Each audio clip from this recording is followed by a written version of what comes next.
everyone look मतलब look and feel healthy, wants to look and feel healthy, but ମାନେ ସମସ୍ତଙ୍କର self confidence ଆଉ ସମସ୍ତଙ୍କର ହେଲ୍ଦି ଯୋଉ ରହିବାର ଷ୍ଟାଟସ ଟା ସେଟା ଡିଫରେଣ୍ଟ କରେ, ଗୋଲ ଟୁ ଗୋଲ ଭ୍ୟାରି କରେ। ଯେମିତି କି 70% ଲାଇଫଷ୍ଟାଇଲ ଉପରେ ଡିପେଣ୍ଡ କରେ, 30% ଆମର ଜେନେଟିକ ଉପରେ ଡିପେଣ୍ଡ କରେ। ଏଇଟା ତ ସମସ୍ତେ ଜାଣିଥିବେ। ଏମିତି ନାହିଁ ଯେ ଖାଲି ଲାଇଫଷ୍ଟାଇଲ ଟା କରେକ୍ସନ ହେଇଗଲା ବୋଲି ନାହିଁ, ଜେନେଟିକ ହେଲେ ବି ଲାଇଫଷ୍ଟାଇଲ ର କରେକ୍ସନ ହେଲା ପରେ ବି ଜେନେଟିକ ର ବହୁତ ଇମ୍ପାକ୍ଟ ରହୁଛି। ତ ଜେନେଟିକ ବି ସେଠି ଭୁଲ ବୋଲି ପ୍ରମାଣିତ ହଉଛି। ତ ସେଥିପାଇଁ ବର୍ଟାଇଗୋ ଡେଫିନେସନ ଯଦି କହିବା, ଏଇଟା ବି ଗୋଟେ ଟାଇପ ର ମାନେ ଲାଇଫଷ୍ଟାଇଲ କରେକ୍ସନ। ଆଜି ମୁଁ କହିବିନି ମାନେ ପର୍ଟିକୁଲାର ଗୋଟେ ଟାଇମ ପିରିୟଡ ରେ ବହୁତ ଆକ୍ୟୁଟ କଣ୍ଡିସନ ଟା ଧୀରେ ଧୀରେ ଧୀରେ ଧୀରେ ମାନେ ଦେଖା ଦିଏ। ମାନେ ଥିବ ହଠାତ୍ ଆପଣ ଦେଖୁଥିବେ ଲଙ୍ଗ ଟର୍ମ କିଛି ବି ଆପଣଙ୍କ ବ୍ରେନ ଉପରେ ପ୍ରେସର ପଡିଲା, କିମ୍ବା କୌଣସି କାରଣରୁ ଆପଣଙ୍କ ନର୍ଭ ଉପରେ ପ୍ରେସର ପଡିଲା, ଆଗକୁ ଯାଇକି ମୁଁ କହିବି କଣ କଣ କାରଣ ହେଇପାରେ। ତ ସେଇଟା ଗୋଟେ ଏମିତି ଗୋଟେ ଫିଲିଙ୍ଗ ଆସିବ ଯେମିତି ଗୋଟେ ଏକ୍ସଟର୍ନାଲ ୱାର୍ଲଡ ଟା ଆପଣଙ୍କର ହେଡ ସରାଉଣ୍ଡିଂ ରେ ଘୁରୁଛି। ବୁଝିପାରୁଛନ୍ତି? ମାନେ ସେଇଟାକୁ ହେଇଥିପାଇଁ ଆମେ କହୁଛେ ମୁଣ୍ଡ ବୁଲଉଛି, ମତେ ସବୁ ମାନେ ଦିଟା ଦେଖା ଯାଉଛି। କେତେ ଜଣ କହିବେ ମୁଁ ଗୋଟେ ଜାଗାରେ ପୁରା ବସି ପଡୁଛି, ମତେ ସବୁ ପୁରା ମାନେ ଧୁନ୍ଦଲା ଧୁନ୍ଦଲା ଦେଖା ହଉଛି, ମତେ ସବୁ ମାନେ ସବୁବେଳେ ଅନ୍ଧାର ଦେଖା ଯାଉଛି, ମତେ ଲାଗୁଛି ଏମିତି ମାନେ ଚାରିପଟେ ସବୁ ମାନେ ଅବଜେକ୍ଟ ଗୁଡା ସବୁ ଘୁରୁଛନ୍ତି। ତ ମାନେ ସେଇ ଟାଇପ ର ଫିଲିଙ୍ଗ ଆସୁଛି। ତ ଏଇଟା ହଉଛି ମାନେ ଗୋଟେ ଭଟ୍ଟାଇଗର ସବଜେକ୍ଟିଭ ଡେଫିନେସନ। କିନ୍ତୁ ଆକ୍ଚୁଆଲି ଏଇଟା ହଉଛି କଣ ପାଇଁ? ଦେଖନ୍ତୁ ତିନିଟା କାରଣ ପାଇଁ ହଉଛି। ଗୋଟେ ହଉଛି balance between three stabilising sensory system is lost. ତିନିଟା ଷ୍ଟାବିଲାଇଜିଂ ସେନ୍ସରୀ ସିଷ୍ଟମ ରେ ଯୋଉ ବାଲାନ୍ସ ଟା ରହୁଛି ସେଇଟା ଆମର ଲସ୍ ହେଇଯାଉଛି। ସେ ତିନିଟା ସେନ୍ସରୀ ସିଷ୍ଟମ କଣ ନା ଆଗକୁ ଯାଇକି ଆମେ ଦେଖିବା। ଗୋଟେ ହଉଛି ଯେମିତି ବ୍ରେନ ଭିତରେ ଅଛି ଗୋଟେ ଯୋଉ ଷ୍ଟାବିଲାଇଜିଂ କରିବାର ନର୍ଭ ଅଛି, ଗୋଟେ ବାଲାନ୍ସିଂ କରିବାର ନର୍ଭ ଅଛି, ଗୋଟେ ଶୁଣିବାର ନର୍ଭ ଅଛି।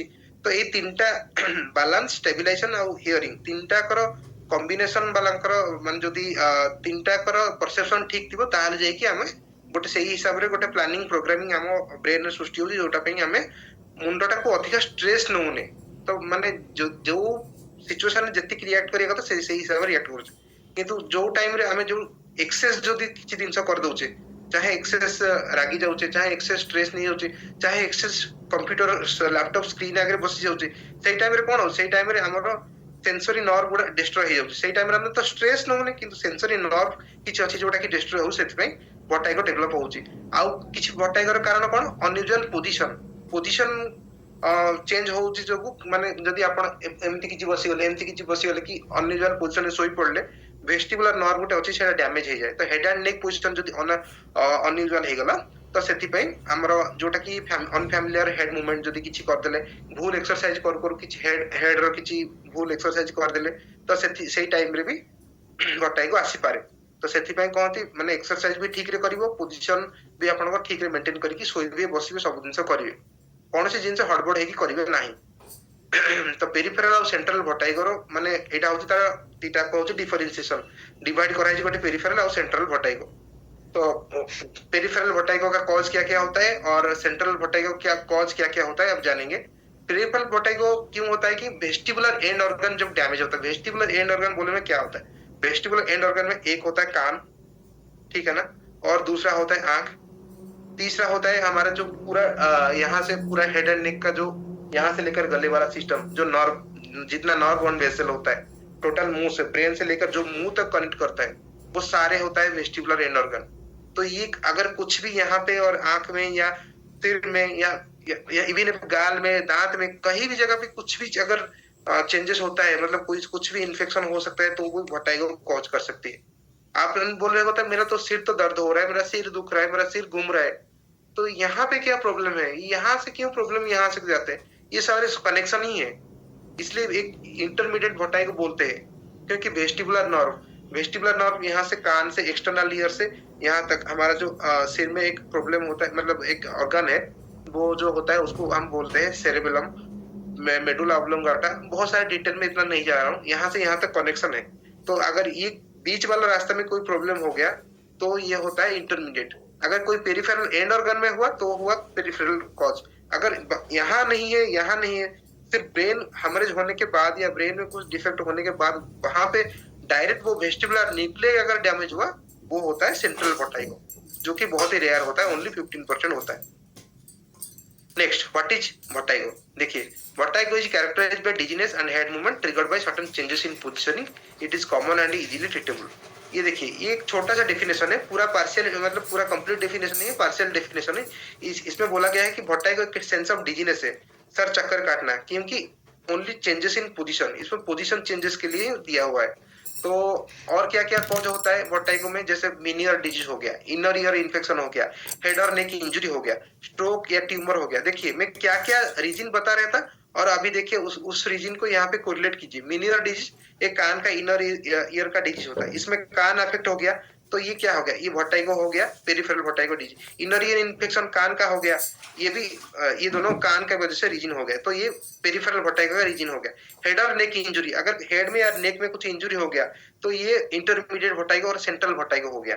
समझ रहे हो, ब्रेन में कुछ स्ट्रोक या ट्यूमर हो गया, ये भी हो गया सेंट्रल वर्टाइगो, इसके वजह से जो होता है। तो अगर कुछ सिंपल हेडेक हुआ जिसको आपने इग्नोर कर दिया, उसके आगे चलते वो वर्टाइगो में कन्वर्ट हो गया, ये भी एक सेंट्रल वर्टाइगो, क्योंकि ये इसका रीजन हेड के अंदर आते हैं। तो कुछ मेडिसिन भी होता है जो कि ईयर डैमेज करता है, उसके वजह से वर्टाइगो होता है, वो पेरिफेरल वर्टाइगो होता है, वो बाहर के सोर्स के कारण हमको वर्टाइगो में कन्वर्ट होता है। तो अगर वर्टाइगो हुआ तो क्या क्या इफेक्ट होता है, जैसे कि लॉस ऑफ कोऑर्डिनेशन, बैलेंस तो सबसे ज्यादा इंपॉर्टेंट होता है। कोई भी काम आप ढंग से खड़े होकर या बैठ के नहीं कर पाते, कंसंट्रेशन हट जाता है, हेडेक होता है, इम्बैलेंस, गिर जाते हो, फैटिक, बहुत थकान महसूस होता है, और सेंस ऑफ स्पिनिंग, ऐसे लगता है हमेशा ऐसे दिमाग मेरा घूमता रहता है। अब देखिए, ये टर्म को मैं इतना ज्यादा नहीं जा रहा हूँ, ये बहुत साइंटिफिक टर्म है, इस्ट्रोपिया, एक्सोट्रोपिया, हाइपोट्रोपिया, बस इतना सिंपल टर्म में मैं बता रहा हूँ। इसोट्रोपिया मीन्स एक आंख का पुतला सीधा रहता है, दूसरे आंख का पुतला इधर तक चले जाते हैं, अंदर तक चले जाते हैं, ठीक है। एक्सोट्रोपिया मीन्स ऑपोजिट, एक आंख का पुतला सीधा रहता है, दूसरे आंख का पुतला आउटवर्ड डिविड इस साइड चला जाता है, ठीक है। और हाइपोट्रोपिया मीन्स क्या होता है, एक आंख का पुतला सीधा रहता है, दूसरा आंख का पुतला ऊपर चले जाता है, बस इतना ही ध्यान रखो। इसोट्रोपिया में अंदर घुस जाते हैं, इनवर्ड डेविएशन हो जाते हैं, एक आंख का पुतला। एक्सोट्रोपिया में दूसरे आंख मतलब दूसरे साइड लैटरल डेविएशन हो जाते हैं। हाइपोट्रोपिया में ऊपर चले जाते हैं। नेक्स्ट, जैसे मैंने बताया पेरिफेरल कॉज ऑफ वर्टाइगो, कुछ ड्रग्स की वजह से हो गया, कुछ पेरिलिम्फ फिस्टुला।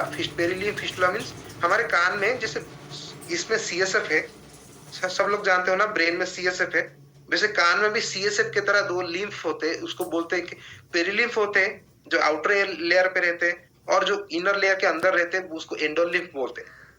तो वो एक सीएसएफ टाइप का एक दो मटेरियल होता है। अगर पेरिलिम्फ जहां पे होता है कंटेनिंग कैविटी में फिस्टुला हो गया तो भी वो वर्टाइगो कॉज कर सकते हैं। अगर कोई हेड इंजरी या सर्जिकल ट्रॉमा हो गया, कहीं एक्सीडेंट वगैरह हो गया, यहाँ पे कान के पास चोट लग गया, वो वेस्टिबुलर नर्व को डैमेज कर दिया, तो भी हो सकता है। सिफिलिस और अकॉस्टिक न्यूरोमा एक दो मेडिकल कंडीशन है, उसमें ये जो नर्व होता है वो डैमेज होता है, तो ये भी पेरिफेरल कॉज ऑफ वर्टाइगो होता है। ये दोनों मतलब डिजीज का नाम है, सिफिलिस और अकॉस्टिक न्यूरोमा। एक्यूट लैब्रिंथाइटिस, इसका मतलब क्या है, labyrinthitis means infection of inner year.